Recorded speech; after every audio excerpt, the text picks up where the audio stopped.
Kiters, jumpa lagi dengan saya Yuanita Ramadhani dalam program Kata Kait, sebuah program yang membahas tentang permasalahan hidup manusia dan juga dunianya. Nah, pada Kata Kait yang lalu kita sudah membahas tentang apa perlu kait dalam kehidupan kita dan juga untuk apa gitu. Mengapa? Nah, episode kali ini kita akan membahas kait atau kepemimpinan terpadu ini untuk siapa saja dan kapan kait ini bisa kita pergunakan. Tentu saja bersama Gus Dan, salah seorang pegiat kait yang akan memaparkan lebih lanjut. Mari kita layangkan.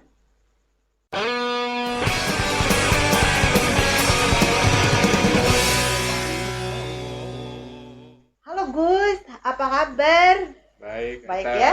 ya, Terima kasih loh menyediakan waktunya untuk kita membahas lagi tentang kata kait, ya, ya sama-sama. kan? Nah, episode lalu itu udah dijelaskan tentang apa perlu kait dalam kehidupan kita dan juga mengapa. Ya, Nah, kali ini mungkin Gus Dan bisa menjelaskan kira-kira siapa yang bisa menggunakan ilmu kait ini atau ilmu kepemimpinan terpadu ini. ya pengetahuan ini ya bagi semua orang gitu kan. Maksudnya untuk semua orang bisa siapa aja. Ya, memang sebenarnya harapan kita ya itu lebih kepada anak-anak muda. Oke. Ya, jadi anak-anak muda ini karena dia lebih terbuka terhadap perubahan kan. Ya, Mengapa memilih anak-anak muda? ya kan anak-anak muda itu mempunyai pemikiran baru ya, pemikiran yang tidak dipengaruhi oleh dogma-dogma yang lama gitu kan, aturan lebih dari progresif. ya Oke. kadang-kadang aturan yang lama itu tidak relevan atau tidak sesuai lagi dengan zamannya kan, Dengan jiwanya mereka ya juga. zaman sekarang itu sudah tidak sesuai lagi lah. Nah, jadi apakah ini artinya selain anak-anak muda itu tidak bisa mempelajari kite? Oh, bukan begitu. Oke. Maksudnya memang kita menitik beratkan kepada anak-anak muda, tapi ini pengetahuan ini bisa dipelajari untuk semua orang. Asalkan dia mempunyai istilahnya jiwa terbuka terhadap perubahan, ini kan. Pemikirannya itu tidak kaku ya, pola pikirnya tidak kaku. Nah, intinya itu aja sih sebenarnya, mau menerima perubahan. Nah, kenapa anak-anak muda? Karena kan tipikal anak-anak muda itu pemikirannya itu ingin tahunya besar, kemudian pemikirannya itu masih kritis gitu. Iya, betul. Tapi kalau ada orang-orang yang tua ya bisa menerima ide atau pemikiran yang baru dalam hidupnya, kenapa tidak kan? Yang siap perubahan gitu ya. Iya, Jadi benar. kalau misalnya ada orang-orang tua yang pengen belajar tentang kite, jadi orang-orang tua yang masih berjiwa muda. Ya, benar. Ini berkaitan sekali ya Kak Ita dengan latar belakang ilmu menyiasati jalan hidup dari Bapak Profesor Dr. Siswadi yang kita tuangkan dalam program KAIT ini. Itu salah satu poinnya mengatakan bahwa dunia itu selalu berubah kan. Jadi kita sebagai manusia sadar atau mau tidak terbuka. Jadi kita harus terbuka terhadap perubahan itu. Mau tidak mau, suka tidak suka, bahwa yang abadi itu adalah perubahan. Ya, benar, seperti itu kan. Oke, kalau boleh lebih spesifik nih, bisa nggak dijelaskan anak-anak muda ini dari umur berapa? Ada range usianya nggak?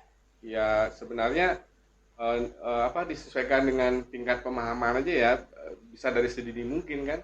Ya mungkin kalau anak-anak yang masih kecil gitu kan, ya kita bisa menjelaskan tentang sebab dan akibat kan. Oke, misalnya? Misalnya main korek api itu kan. Iya. Jadi jangan langsung dimarah gitu kan. Misalnya kan kadang-kadang ya kita jelaskan kalau kita main korek api akibatnya apa gitu kan, sebab akibatnya kan bisa panas atau bisa terbakar. Ya. Kemudian yang lebih besar lagi mungkin ditanamkan sifat tanggung jawab gitu kan, tanggung jawab misalnya dia pelajar ya tanggung jawabnya belajar kan, atau dari hal-hal yang kecil aja misalnya kan tanggung jawab terhadap mainannya, merapikan mainannya, kamarnya kan, seperti itu. Ya. Nah, setahu saya model pendidikan untuk anak-anak semacam ini kan udah umum dipakai oleh orang banyak. Iya, memang benar karena ini kan kait ini atau kepemimpinan terpadu ini pengetahuan tentang kehidupan.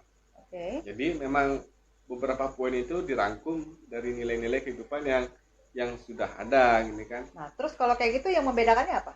Nah, sebenarnya bukan membedakan sebenarnya ya, tapi ini dirumuskan. Jadi dari yang sudah ada itu kemudian dibuat sebuah pola, ya pola pemikiran yang seperti bersifat dibuatkan modulnya. ya yang lebih bisa diterima semua orang secara universal. Jadi dari berbagai lapisan, semacam rangkuman lah tentang pengetahuan tentang hidup gitu, menjadi sebuah pola berpikir atau paradigma gitu kan.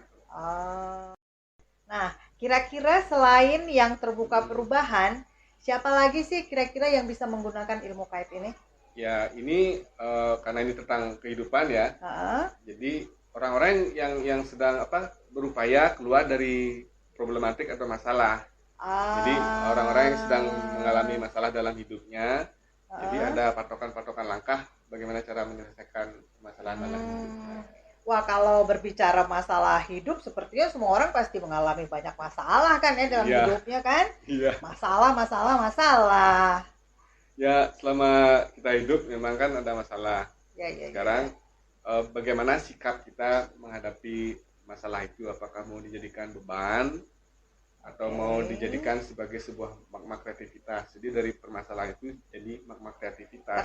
Magma kreativitas itu maksudnya apa? Ya, permasalahan yang kita hadapi itu jadi dijadikan pertimbangan ya istilahnya, bagaimana kita melangkah selanjutnya kan, tahu ya apa saja kekurangan yang pernah kita alami, kemudian cari solusi jalan keluarnya.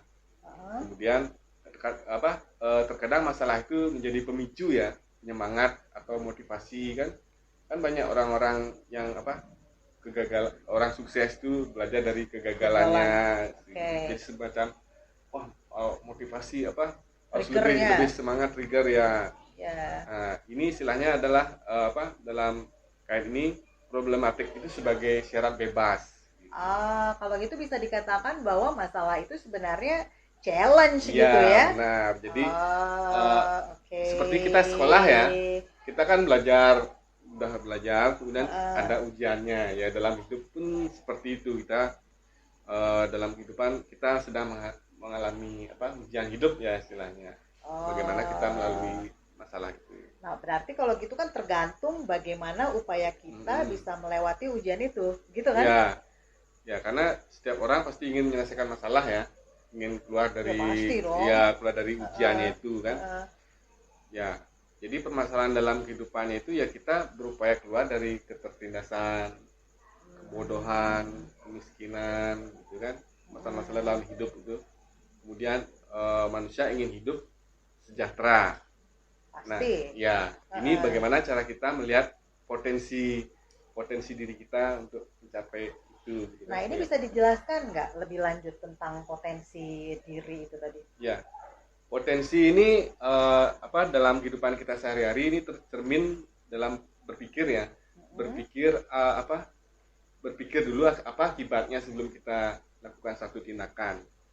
Ini ada hubungannya dengan dengan hal tanggung jawab. Tanggung jawab seseorang. Itu. Kemudian ada lagi namanya potensi intelektual. Bahwa manusia itu bagaimana dia memanfaatkan ilmu pengetahuannya yang dimiliki sebagai alat untuk mencapai tujuan. Jadi hal yang sudah pernah tadi seperti tadi saya sampaikan tadi, kita belajar, kemudian menerima ujian, dipakai enggak ilmu yang sudah dipelajarinya itu untuk menyelesaikan masalah gitu.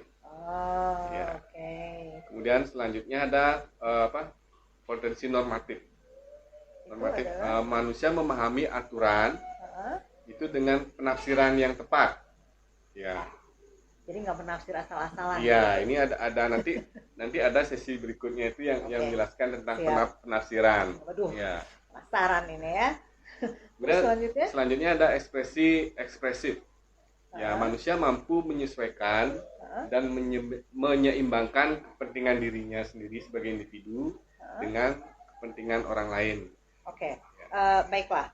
Artinya potensi ini nantinya yang akan diupayakan oleh manusia dalam arus kehidupannya dia. Ya benar. Jadi potensi yang saya sampaikan itu adalah kita pergunakan dalam kehidupan, dalam pelayanan.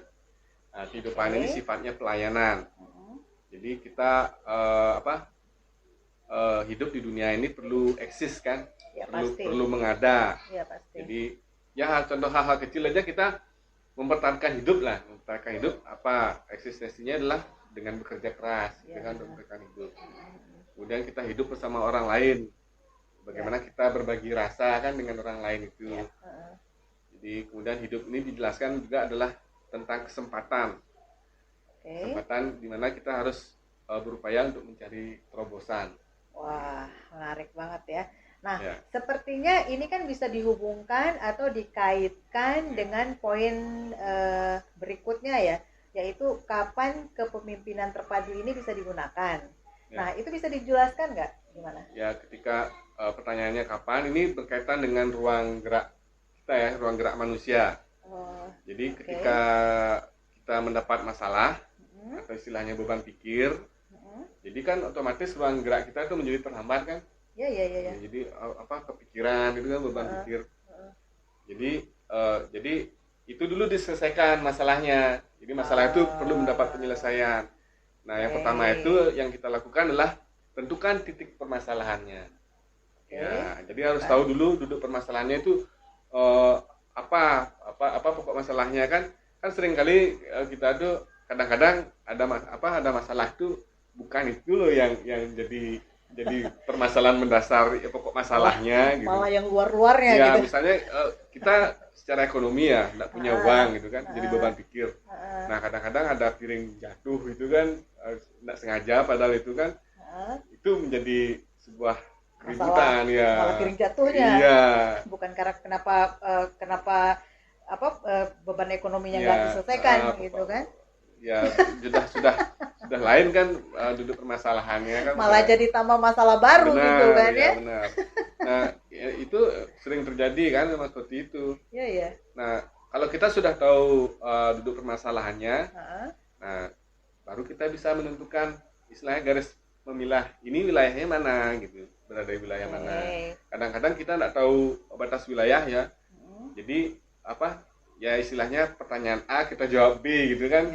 Jadi ada memang pertanyaannya A ya kita jawab A. Jadi wilayahnya di wilayah mana? Misalnya tentang agama gitu kan. Ini permasalahan agama ini agak sensitif karena ini menyangkut hubungan pribadi kita dengan Tuhan ya, personal ini istilahnya. Nah, wilayah rohani ini bukan masuk wilayah rohani ya, hubungan pribadi ini. Itu terkadang kita campur adukkan, kita bawa ke urusan politik kan, ke ekonomi, kita misalnya miskin itu kan dalam tanda petik kita menyalahkan Tuhan gitu atau agama gitu. Dan masalah dunia yang lainnya kan itu. Jadi wilayahnya, garis pemilahnya harus tahu kan. Nah, setelah itu baru kita tentukan bidangnya. Nah, hal ini kita berkaitan dengan sebab akibat. Nah, jadi gimana? Ya, ujung pangkal permasalahannya ya kan tadi ada hubungannya. Setelah tahu titik permasalahan, garis pemilah, kemudian bidangnya. Ya, ada penyebabnya ini kan. Sebab akibat ya berhubungan. Nah, setelah itu baru ketemu ruang. Ruang ini ya ruang gerak. Nah, jadi bagaimana langkah kita selanjutnya menyelesaikan masalah yang dihadapi, ketemu ruang geraknya kan. Nah, ini kan seperti dalam menggambar ya, ada garis dan bidang ya. Wah, mantap nih ya. Jadi kayak tadi itu seperti dalam menggambar ada garis dan bidangnya, ya kan? Ada garis, ada bidangnya. Jadi kita memilah-milah ada titik dulu kan, titik permasalahan kita hubungkan kan. Jadi garis dia wilayah mana. Titik jadi garis. Hubungkan garis ini jadi bidang kan. Bidang. Kemudian ada ruang geraknya, ada perspektif ya, nanti titik-titik ini garis ini mau dibuat jadi apa gitu ya, kan? Bisa segi 4, segitiga gitu. Ya biar supaya gampang mengingat aja sih sebenarnya kan. Wah, tapi ini menarik sekali ya, dan sepertinya kita udah mulai mengarah ke pembahasan inti ya kan Gus? Ya, benar. Ya kan? Nah, baiklah para kiters dimanapun kalian berada, setelah kita dengarkan bersama bagaimana pemaparan tentang siapa dan kapan kite ini bisa dipergunakan. Poinnya adalah bahwa semua orang berpotensi atau mampu untuk menyelesaikan masalah yang dihadapi dalam hidupnya dengan catatan harus tahu pengetahuannya dan Kite menawarkan panduan untuk itu. Nah, pastikan untuk selalu mengikuti episode berikutnya dalam program Kata Kite ini bersama saya Yuanita Ramadhani dan juga Gus Dan. Terima kasih dan salam Kiters.